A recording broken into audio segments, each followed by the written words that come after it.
Prince Charles, the abdication.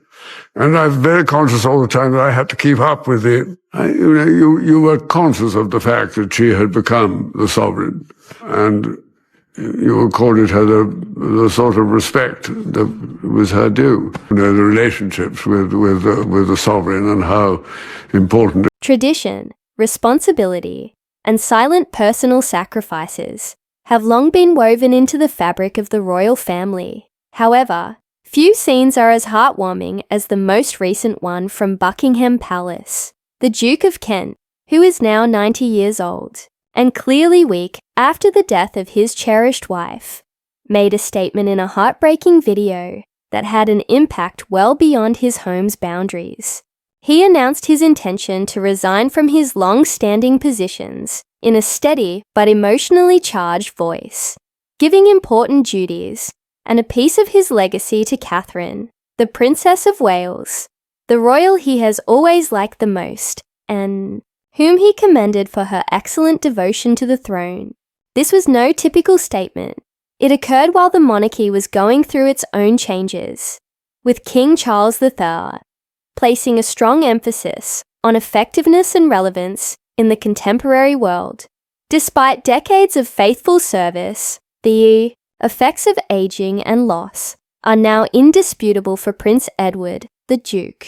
After 64 years of marriage, his wife passed away in September 2025, leaving him vulnerable and inspiring thoughts about succession and legacy.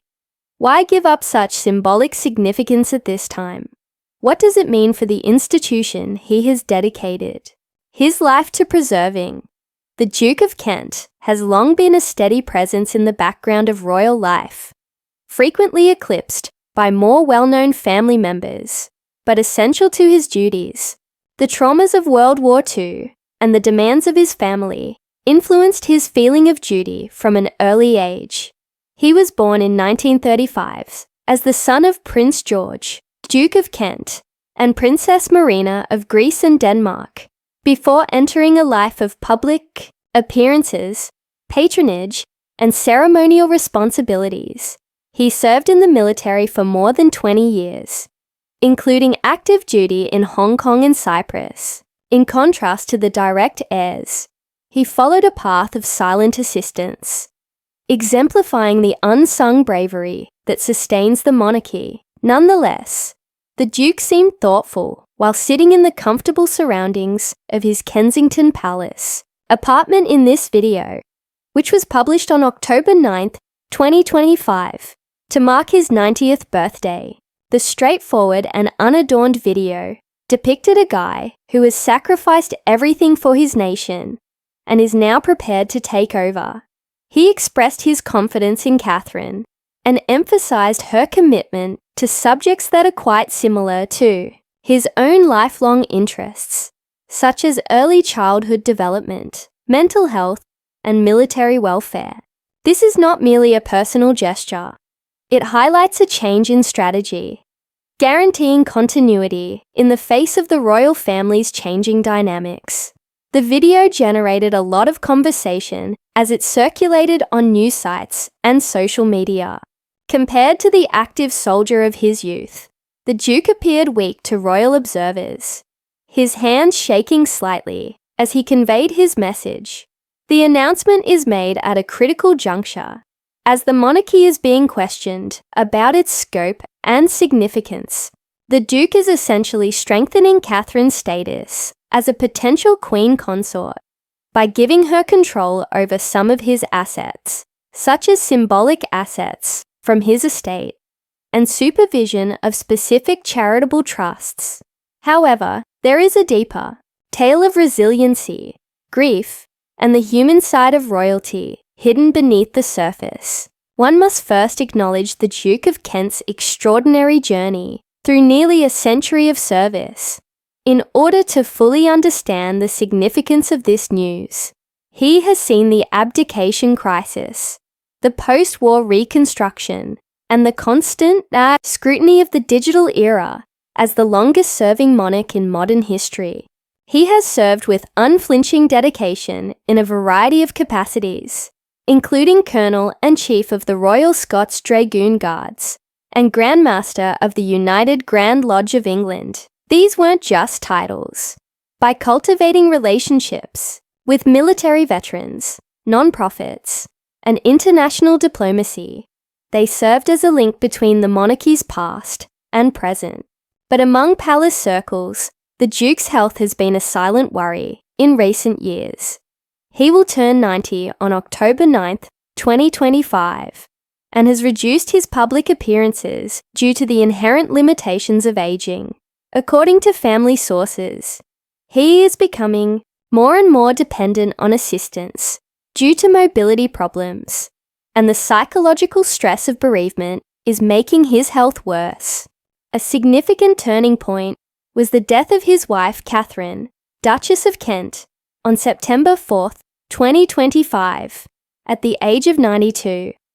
The couple's renowned bond was created during their 1961 wedding, which combined true love with nobility. Even though the Duchess passed away peacefully at Kensington Palace, the Duke was devastated, as seen by his tearful attendance at her funeral on September 16, 2025, in Westminster Cathedral. Their common life of service and religion was demonstrated by the burial itself. The Prince and Princess of Wales, King Charles III, and other family members were there. As the first royal to convert to Catholicism since the 17th century, it emphasized the Duchess of Kent's unusual journey. Her modest demeanor and support of Wimbledon, where she consoled players and exemplified calm grace, were commended in her Guardian obituary. The Duke's thoughts on mortality and legacy have become more intense after he lost his partner of more than 60 years.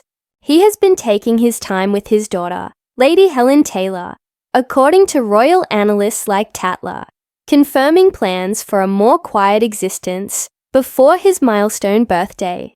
This vulnerability has depth on an emotional level in addition to being bodily. The Duke returned to duty with a quiet determination on October 8, 2025, with a moving first public appearance following Catherine's passing. Insiders, however, indicate that the video announcement was pre-planned, a conscious decision to address his succession while he was still able to do so. He conveys confidence in the next generation by concentrating on Catherine, especially in a lady who has handled her own health issues with grace. Her successful return to duty after overcoming cancer in 2024 has further enhanced her reputation, which makes her a perfect fit for his support. This weakness is captured in the footage that was released through the royal family's official channels. In it, the Duke recalls the impact of his wife and gives her credit for his perseverance. This personal touch makes the announcement more relatable and turns it from a simple handover into a sincere homage. The Duke's choice guarantees that his contributions will live on, passed on to someone he considers a shining example of contemporary royalty as the monarchy adjusts to having fewer working royals. The Duke's last years have been clouded by the death of the Duchess of Kent, which has intensified the feeling that an era is coming to an end. Beyond being a consort, the Duchess of Kent was more. Throughout the decades of his public life, she was a partner in every way, sharing his joys and sorrows. Despite deviating from several customary royal customs, her 1994 conversion to Catholicism, as reported by the National Catholic Register, was a daring move that demonstrated her strong religious beliefs. The pair was able to maintain some sense of normalcy after they decided to leave their full-time jobs in 2002, but her death has left the Duke grieving alone. According to health reports from publications such as the Daily Mail, the Duke was profoundly affected, and his attendance at the burial evoked a great deal of sympathy. He was assisted by family during the service, and his grief was evident as he said goodbye at the age of 89. This loss comes at the same time as more general royal difficulties, such as King Charles's personal health issues and the streamlined building he has in mind. As a result, the Duke's video functions as a tactical maneuver, as well as an emotional catharsis, guaranteeing that his roles continue to develop under capable leadership. Shared values are the foundation of Catherine's choice. In keeping with the Duchess of Kent's Wimbledon heritage, the princess has accepted patronages such as the All England Lawn Tennis Club, and her work with military families is reminiscent of the Duke's service.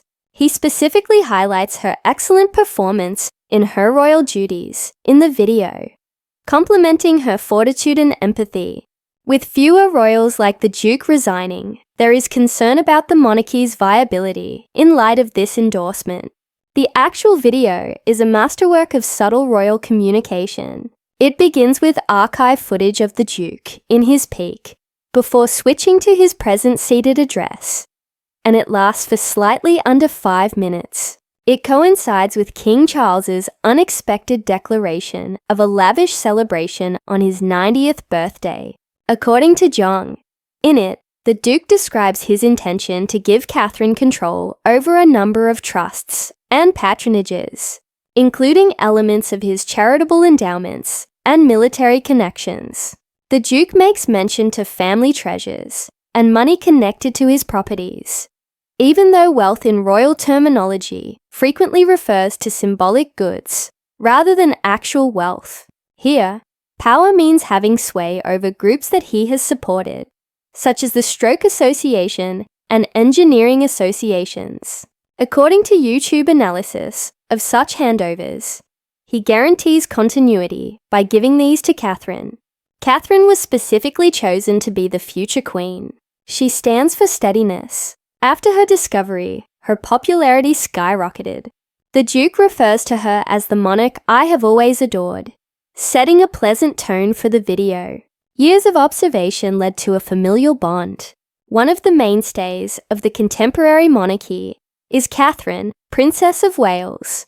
Her responsibilities are growing as her family changes, beginning with her early support of children's hospices and continuing with well-known projects like the Royal Foundation Centre for Early Childhood. She is the epitome of proactive service. Her 2025 commitments, such as Wimbledon and Trooping the Colour, demonstrate her recuperation and commitment. This is emphasised by the Duke's announcement, which casts her in the role of a tradition keeper.